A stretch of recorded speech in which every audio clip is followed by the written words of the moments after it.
What is the creepiest thing you have experienced that you still think about to this day? When I was about 8 or 9, my mom's friends took us to see the puppy they were going to buy. The owner offered us to walk the parent dogs, 2 Rottweilers. I remember their names till this day. They were super friendly and walked off leash with the 2 kids of my mom's friend, and myself. When we arrived in a grassy area surrounded by trees, a tall guy approached us. He grabbed my shoulder and the dogs went completely nuts. I remember he had a mirror and tried shining light into the dog's eyes.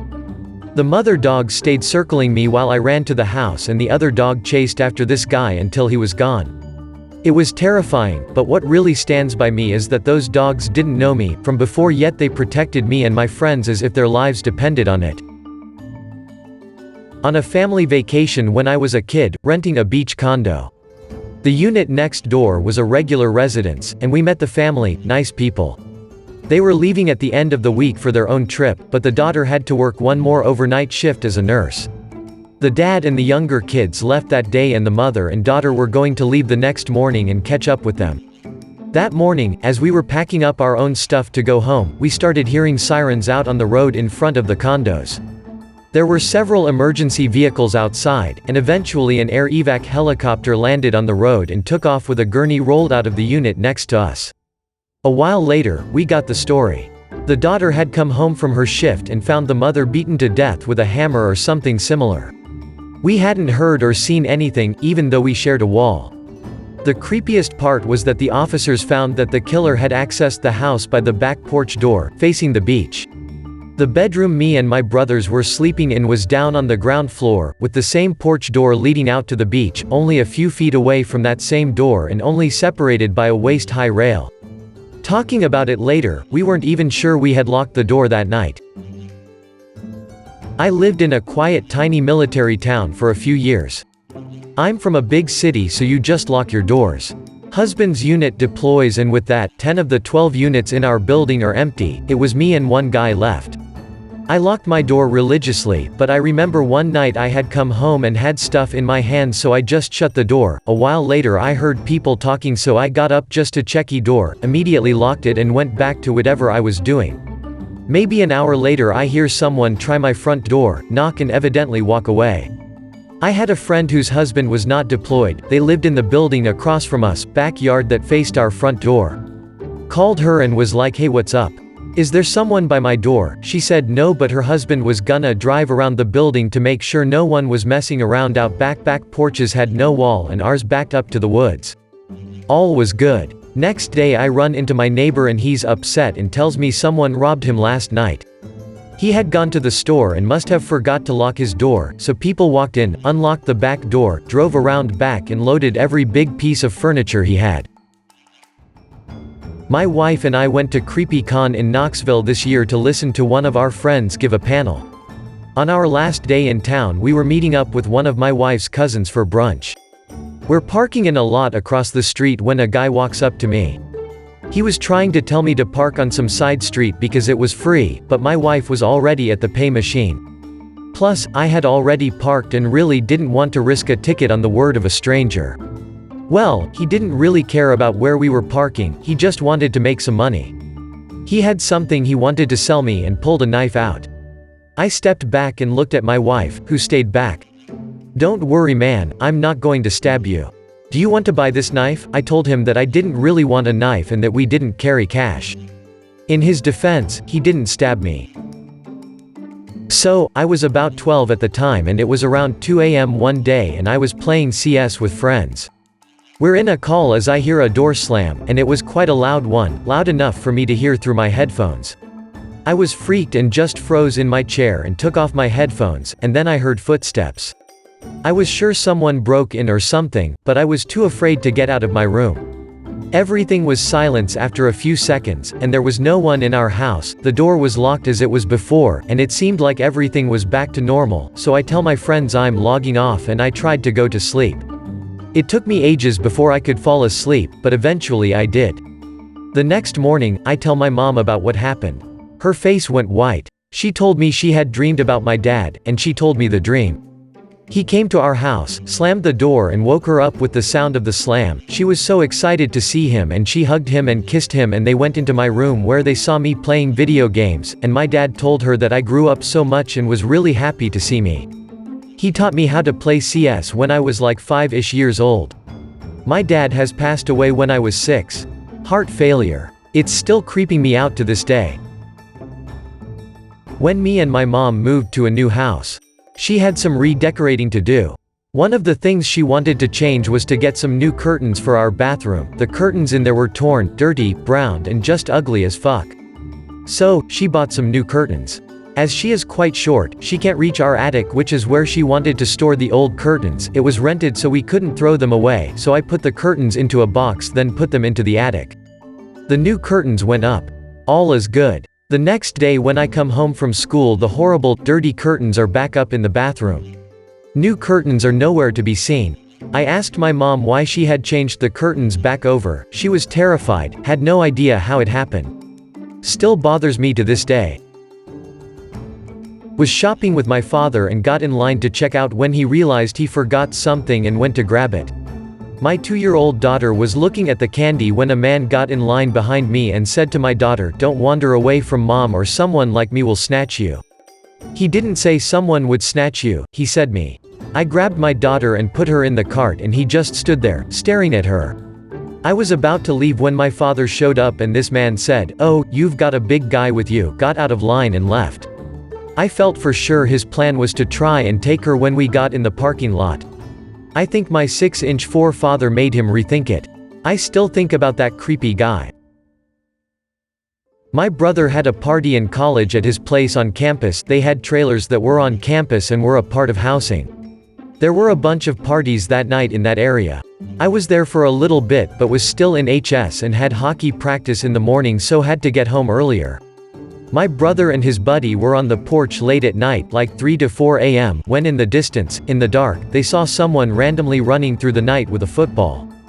My brother's buddy even yelled out, "Run Forrest, run." Next morning the police knocked on everyone's door to interview the people who lived in the area. Apparently, a student was decapitated, and the body was found near the campus, but the head was missing. There was a massive search, and a few weeks later, they were looking at the track and field complex behind where my brother lived, and they found the head when emptying a porta potty at the track. My brother is fairly certain the random guy in the dark running with the football was actually the guy running with the head. Edit: I said it was a student who was killed. I meant to say it was a student who did it. The victim was a 13-year-old female. I had a golden retriever growing up. It was a super nice dog that was friendly with every single human it ever met. Except one. When this story happened, I was just starting full-day school, so I must have been around 6 years old. I was playing in the front yard and a guy was going door to door selling something out of a truck. When he got done at the next door neighbors, he started walking over their yard to ours. The golden went into maximum dog fury mode. Hair went up, teeth bared, and angry, scary growling commenced. Anyone who knows dogs knows the difference between regular growls and scary growls. She ran to the edge of our grass, stopped, and just snarled at this person, who was maybe 15 to 20 feet away. They yelled at the dog some, walked back to the truck, and drove like 2 houses down and kept going door to door. Literally grew up with that dog, and I never saw it act remotely like that before or after, including another door-to-door salespeople. Definitely a creepy experience that I randomly think about sometimes. Edit: oh man, so many good stories about good dogs. I'm very glad you all had great companions that kept you safe. I got catfished by an old man on a dating app.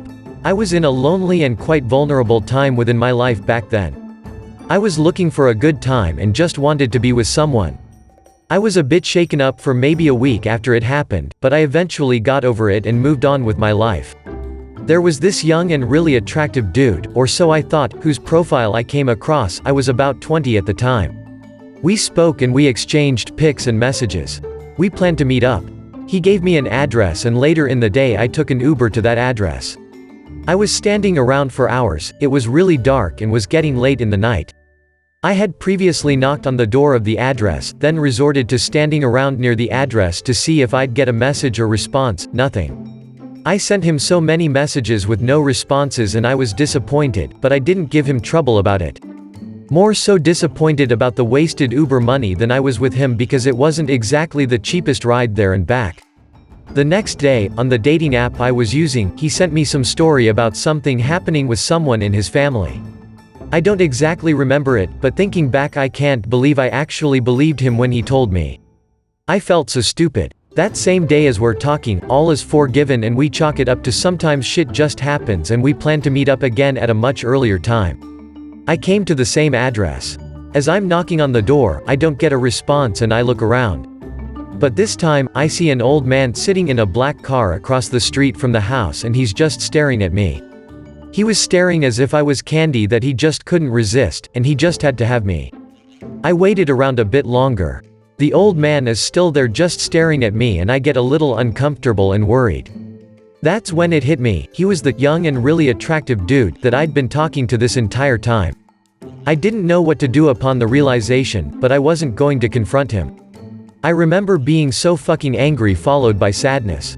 I got an Uber to go back and I blocked him on the app after sending him a nasty message. Don't know if he saw it or not before I blocked him, but I didn't care.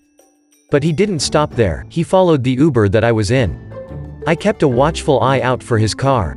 I was so damn terrified, but was relieved that he ended up losing us on the highway. I never saw him again after that, but I'll never forget the disgusting and snarky look that he had on his face as he was staring at me. Just seemingly so proud of what he did. I couldn't think straight for a solid week after that. The wasted money, the emotional trauma, and the pure anger. I learned an important lesson about being safer on dating apps and teaching myself that sometimes we're just vulnerable and we shouldn't get so caught up in that. About a year ago I was visiting my parents, and my boss told me he needed me for a shift. So I woke up at 4 a.m. and was rubbing my parents' cat, when I look up and see a woman wearing flowery pants watching me. I just stare at it as it turns around and walks away. I then rubbed my eyes and it disappeared. Maybe I was just tired or had one too many cinnamon rolls, but still makes me wonder. Doing acid during the zombie walk in college around Halloween time, which I had forgotten was happening until I hit the main street. That was a surprise to be sure. But the creepiest real-life thing was last August when I was scammed. I got a text from someone claiming to be my neighbor I hadn't heard from in years. They said they were in need of money and nobody was helping them, blah blah blah sob story. I knew they were bullshitting me, but they knew my neighbor and I's home addresses, so I tried to pry and lead them on to get more info for the authorities but without revealing any more info. This fact that they knew where we lived disturbed me. They wanted to meet somewhere in DC so I could give them money. I jokingly said I was currently in DC and said we should meet. We had a time to meet up. I called the number and it said it was a Text Now subscriber, which is an app that, in this case, you can use to spoof a number. I finally asked them why they were using a Text Now account and they came clean and said they were just fucking with me. There was a thunderstorm soon after which knocked out my cell service. When I got it back, I found out via email that someone in Minnesota had used my debit card info to buy over $1,000 of stuff from Kohl's, Best Buy, and an Uber ride. All this happened within about 4 hours. I'm 90% sure this was the same person, but I don't know what their angle was with actually meeting up. Was it a decoy to distract me? Was it 2 separate incidents and I could have been kidnapped? I don't know. I filed a police report. I was in the Navy stationed inland because I was in a school. I had a friend drop me off at a store and when I was done started walking back to the base. I noticed this car driving slowly in the road keeping pace with me. Some weird guy was smiling at me. I am also a guy. More than a feeling was playing loud. Eventually the car went ahead of me, but then there it was on a side street waiting for me to pass. Again, he drove next to me slowly with the same song playing. This scenario went on for about 7 or 8 blocks, same song playing over and over. I finally made it to a nearby mall and went inside. I stayed in one place inside the mall to make sure I lost him. I was pretending to talk to someone on a payphone. Suddenly there he was inside the mall peeking around a corner. As soon as he turned around, I ran out of the mall through the closest exit and ran about another 2 blocks to the Navy base. I never saw him again, but it creeped me out so much that every time I hear More Than a Feeling playing, it reminds me of the experience.